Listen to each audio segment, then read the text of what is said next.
नमस्कार दोस्तों, दूसरे टी20 में न्यूजीलैंड ने भारत के सामने रखा था 209 रनों का लक्ष्य, लेकिन ये लक्ष्य ईशान किशन और सूर्या की बल्लेबाजी के सामने पड़ा फीका। दोनों ही बल्लेबाजों ने न्यूजीलैंड के गेंदबाजों की खूब पिटाई की। 6 रन पर दोनों ओपनर पवेलियन लौट चुके थे, लेकिन फिर उसके बाद दोनों बल्लेबाजों ने दिखा दिया क्यों उन्हें टी20 का धुरंधर खिलाड़ी कहा जाता है। तो क्या है इस दूसरे टी20 मुकाबले का पूरा हाइलाइट्स बताएंगे दोस्तों आपको हमारी इस वीडियो में। लेकिन दोस्तों, अगर आप भी भारतीय टीम के बहुत बड़े फैन हैं तो इस वीडियो को एक लाइक और चैनल को सब्सक्राइब कर लीजिएगा। वीडियो का लाइक टारगेट केवल 200 लाइक्स है। दोस्तों, आज भारत और न्यूजीलैंड के बीच दूसरा टी20 मुकाबला खेला गया, जहां भारतीय टीम ने टॉस जीतकर गेंदबाजी करने का फैसला किया। वहीं पहले बल्लेबाजी करने उतरी न्यूजीलैंड की तरफ से कॉनवे और टीम शेफर्ड ने पारी की शुरुआत की और अर्शदीप सिंह के पहले ही ओवर में कॉनवे ने 18 रन ठोक दिए और ताबड़तोड़ शुरुआत न्यूजीलैंड की टीम को दी। दूसरे छोर पर टीम शेफर्ड भी दूसरे ओवर में शानदार बल्लेबाजी करते हुए नजर आते हैं। 3 ओवर में न्यूजीलैंड की टीम 43 रन बना चुकी थी, लेकिन चौथे ओवर में हर्षित राणा आते ही 19 रन के स्कोर पे कॉनवे को आउट कर देते हैं और चौथा ओवर हर्षित राणा मेडन डालते हैं।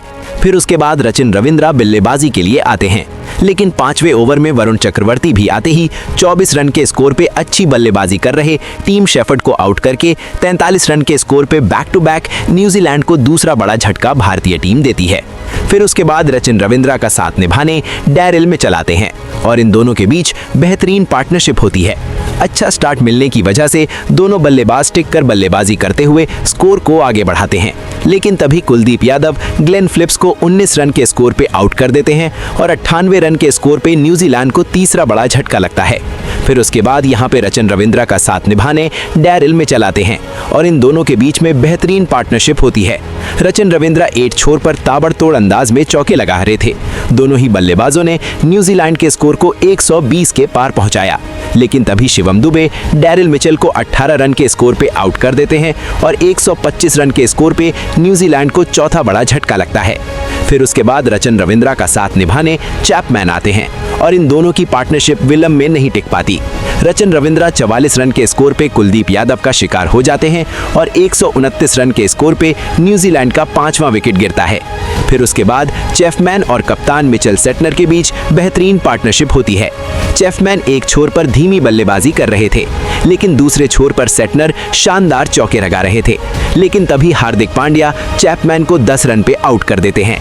लेकिन अंत के ओवरों में कप्तान सेटनर और पोल्स के बीच शानदार पार्टनरशिप होती है।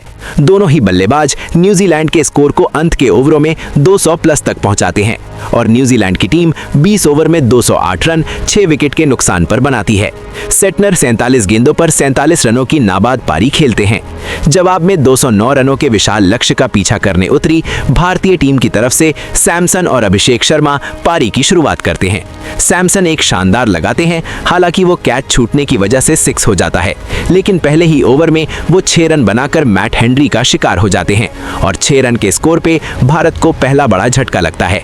फिर उसके बाद यहाँ पे ईशान किशन अभिषेक शर्मा का साथ निभाने आते हैं, लेकिन अभिषेक शर्मा दूसरे ओवर की पहली ही गेंद पर 0 रन के स्कोर पे बाउंड्री पर आउट हो जाते हैं और 6 रन के स्कोर पे भारत को दूसरा बड़ा झटका लगता है।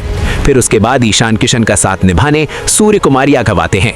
विकेट गिरने की वजह से सूर्य कुमार यादव अच्छे से ईशान किशन का साथ दे रहे थे, लेकिन ईशान किशन को विकेट गिरने से कोई भी मतलब नहीं था। वो अलग ही अंदाज में बल्लेबाजी कर रहे थे और चौकों में न्यूजीलैंड के गेंदबाजों के साथ पावर प्ले में डील कर रहे थे। दोनों ही बल्लेबाजों ने बेहतरीन पावर प्ले में 50 रनों की पार्टनरशिप भी पूरी की और भारतीय टीम के स्कोर को लगभग 70 रनों तक पहुंचा दिया था। दोनों बल्लेबाज फिर तेजी से रन बनाते हैं और ईशान किशन महज 21 गेंदों पर ताबड़तोड़ अर्धशतक ठोकते हैं। फिर उसके बाद सूर्य कुमार यादव भी अपने हाथ खोलते हैं और दोनों के बीच 100 रनों की शानदार पार्टनरशिप पूरी होती है। दोनों ही बल्लेबाज 9 ओवर में भारतीय टीम का स्कोर 128 रन तक पहुंचा देते हैं, लेकिन तभी सोडी के ओवर में ईशान किशन 76 रन बनाकर आउट हो जाते हैं और 128 रन के स्कोर पे तीसरा बड़ा झटका लगता है। फिर उसके बाद सूर्य कुमार यादव का साथ निभाने शिवम दुबे आते हैं और इन दोनों के बीच बेहतरीन पार्टनरशिप होती है। शिवम दुबे भी आते ही शानदार 6 लगाते हैं, लेकिन दूसरे छोर पर सूर्य कुमार यादव अपनी शानदार 50 कर चुके थे और 50 के बाद वो और तेजी से रन बनाते हैं और दोनों बल्लेबाज जिस तरह से बल्लेबाजी कर रहे थे, लग रहा था भारतीय टीम 3 ओवर पहले इस मुकाबले में आसानी से जीत हासिल कर लेगी, क्योंकि अब आखिरी 39 गेंदों पर भारत को जीत के लिए केवल 24 रनों की जरूरत थी। ईशान किशन और सूर्य कुमार यादव की तूफानी पारी ने इस दूसरे टी20 मुकाबले में न्यूजीलैंड की टीम को एक तरफा आसानी से हरा दिया और इसी के साथ भारतीय टीम फिलहाल 5 टी20 मुकाबलों की सीरीज में 2-0 की बढ़त बना चुकी है।